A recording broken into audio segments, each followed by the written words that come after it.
உலகத்தரத்தில் உயரும் ஓசூர். உள்ளூரில் திணறும் போக்குவரத்து. தீர்வு காணுமா அரசு நிர்வாகம்? கிருஷ்ணகிரி மாவட்டம் ஓசூர் கடந்த கால் நூற்றாண்டாக தொழில்துறையில் அசுர வளர்ச்சி கண்டு வருகிறது. உலக அளவில் வேகமாக வளர்ந்து வரும் பெரு தொழில் நகரங்களின் பட்டியலில் 13வது இடத்தை பிடித்து ஓசூர் சாதனை படைத்துள்ளது. குண்டூசி முதல் ஆகாய விமானம் வரை அனைத்து விதமான உற்பத்தி தொழிற்சாலைகளும் இங்கு செயல்பட்டு வருகின்றன. தற்போது சர்வதேச விமான நிலையம், அறிவுசார் வழித்தடம், புதிய சிப்காட் வளாகங்கள் மற்றும் நவீன செமிகண்டக்டர் உற்பத்தி தொழிற்சாலைகள் என பல லட்சம் கோடி சர்வதேச முதலீடுகளை ஈர்த்து நாட்டின் முக்கிய பொருளாதார மையமாக ஓசூர் உருவெடுத்துள்ளது. இதனால் பேரூராட்சியாக இருந்த ஓசூர் மாநகராட்சியாக தரமுயர்த்தப்பட்டு மக்கள் தொகையும் நாளுக்கு நாள் பெருகி வருகிறது. இவ்வளவு பெருமைகளை கொண்டிருந்தாலும் மாநகரின் வளர்ச்சிக்கு ஈடு கொடுக்கும் வகையில் உள்கட்டமைப்பு வசதிகள் மேம்படாதது மிகப்பெரிய பின்னடைவாக பார்க்கப்படுகிறது. குறிப்பாக சென்னை பெங்களூரு தேசிய நெடுஞ்சாலையில் போக்குவரத்து வசதிகள் மிக மோசமான நிலையில் உள்ளதால் பொதுமக்கள் கடும் சிரமத்திற்கு ஆளாகி வருகின்றனர். ஓசூர் மாநகரின் முக்கிய பகுதியான பத்தலப்பள்ளியில் மிகப்பெரிய காய்கறி விற்பனை வளாகம் செயல்பட்டு வருகிறது. விவசாயத்தில் வளம்மிக்க இப்பகுதியில் காய்கறிகளை ஏற்றி வரும் வாகனங்களால் எப்போதும் பரபரப்பு நிலவும். இந்நிலையில் நகரின் மைய பகுதியில் உள்ள பேருந்து நிலைய இடநெருக்கடியை தவிர்க்க பத்தலப்பள்ளியில் சுமார் 33 கோடி மதிப்பீட்டில் பிரம்மாண்டமான புதிய பேருந்து நிலையம் அமைக்கப்பட்டு பணிகள் நிறைவடையும் தருவாயில் உள்ளன. இதற்காக அப்பகுதியில் சாலை விரிவாக்கம், நடை மேம்பாலம் மற்றும் பேருந்து நிலையத்திற்கான நுழைவு வெளியேறும் பாதைகள் அமைக்கும் பணிகள் நடைபெற்று வருகின்றன. இப்பணிகள் காரணமாக அப்பகுதியில் கடுமையான போக்குவரத்து நெரிசல் ஏற்படுகிறது. மேலும் காய்கறி ஏற்றி வரும் வர்த்தக வாகனங்கள் சாலை விதிகளை பின்பற்றாமல் இயக்குவதால் விபத்து அபாயம் அதிகரித்துள்ளது. இதனால் தினசரி வேலைக்கு செல்லும் தொழிலாளர்கள், வியாபாரிகள், பயணிகள் மற்றும் அலுவலர்கள் என அனைத்து தரப்பினரும் நாள்தோறும் பெரும் இன்னலுக்கு ஆளாகி வருகின்றனர்.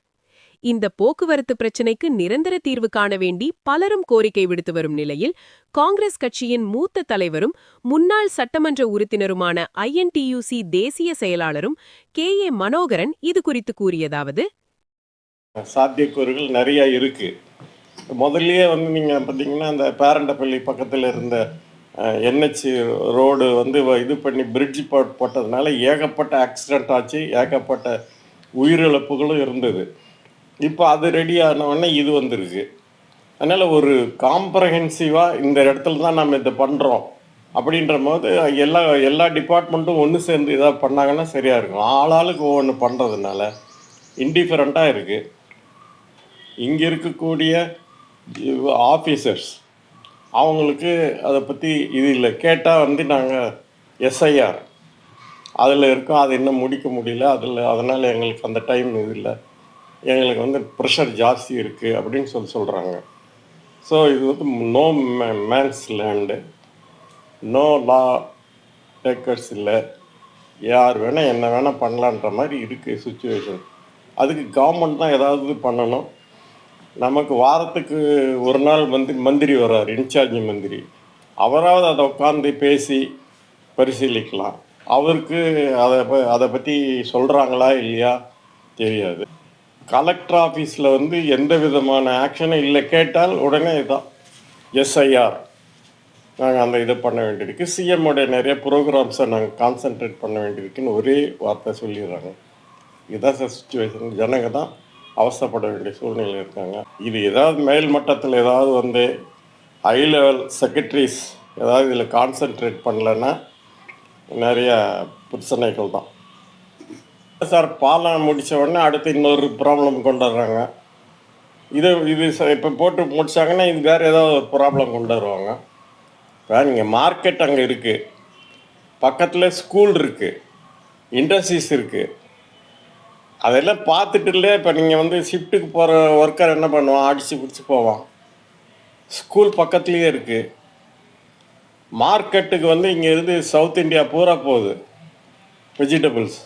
அந்த வண்டிகள்லாம் வருது, லோட் பண்ணி அன்லோட் பண்ணணும், திரும்பி லோட் பண்ணணும். எங்கே இடம்? முதல்ல அங்கே பார்த்தீங்கன்னா நீங்கள் அசோக் லேலண்டு ஆரம்பத்துலேயே சர்வீஸ் ரோடில் தான் வண்டிங்க நிற்குது. அப்போ சர்வீஸ் ரோடு போட்ட பிரயோஜனம் கிடையாது. எல்லாமே மேலே வர்றோம். அங்கேயும் நீங்கள் பார்த்தீங்கன்னா ஈவினிங் வந்து இந்த கான்ட்ராக்ட் ஒர்க்கர்ஸ் எல்லாம் அங்கே தான் வரான், அங்கே தான் ஏறுறாங்க. ஸோ இந்த சிப்காட் போடுறதுனாலையும் பலன் இல்லை, மார்க்கெட்னாலையும் பலன் இல்லை, எந்த விதமான கவர்மெண்ட்டுக்கு ஆதாயமும் இல்லாத, ஆனால் ஏகப்பட்ட ப்ராப்ளம்கள் வருது. அதாங்க யாருக்கு இப்போ நீங்கள் டிசைடிங் அத்தாரிட்டி யாருன்னு யாருக்குமே தெரியாது, முடிவெடுக்கக்கூடிய ஆஃபீஸர்கள் யாரும் இல்லை. இப்போ நீங்கள் வந்து இந்த இது அப்கிரேட் ஆச்சு, அப்கிரேட் ஆனவுடனே போலீஸ் வந்து கமிஷனர் ஆஃபீஸ் வந்திருக்கணும். ரெண்டாவது எலெக்ஷன் நடக்க போகுது கார்பரேஷனுக்கு, ஆனால் எந்த விதமான வசதியும் இல்லையே. கட்டும்போது இதெல்லாம் பார்த்து பிளான் பண்ணியிருக்கணும் இல்லைங்களா? நேஷ்னல் ஹைவேல பர்மிஷன் வாங்கியிருக்கணும் முதல்ல என்டர் பண்ணுறதுக்கு. அது வாங்கினாங்களான்னு தெரியல. பெரிய இது பண்ணுறாங்க. இப்போ அது எப்படி வந்து உள்ளே போகும் பஸ்ஸு, எப்படி அங்கேருந்து வெளியே வரும்? உள்ளே போகிறது கூட எங்கேயோ வந்து இப்படி பெங்களூர் ரோட்லேருந்து வந்து இப்படி போயிடலாம். வெளியே வரும்போது அரசியல் தலைவர்கள் இல்லைலாம் ஒன்றும் பண்ண முடியாதுங்க. அதாவது அட்மினிஸ்ட்ரேட்டிவ் பவர் இருக்கவங்க தான் பண்ண முடியும். மாவட்ட ஆட்சித்தலைவரோ காவல்துறையோ தான் எடுக்கணும். அவங்களோட ஒரு கம்பைல்டாக ஒரு இது கிடையாது, ப்ரொபோசல்ஸ் கிடையாது. இவ்வளோ ஃபாஸ்ட் க்ரோத் ஏஷியாலே தான் ஃபாஸ்ட் க்ரோத்துன்னு சொல்லிக்கிறாங்களோ இல்லையா, அதுக்கான வசதிகள் செய்ய வேண்டியது யார்? கவர்மெண்ட். தீர்வு என்ன? பத்திரிகையிலும்னு சொல்கிறீங்க, இதுலேயும் மீடியாலையும் வருது. ஆனாலும் அதை பற்றி யாரும் பொறுப்பெடுத்துக்கலைன்னா இது மக்கள் தான் பொறுப்பெடுத்துக்கணும்.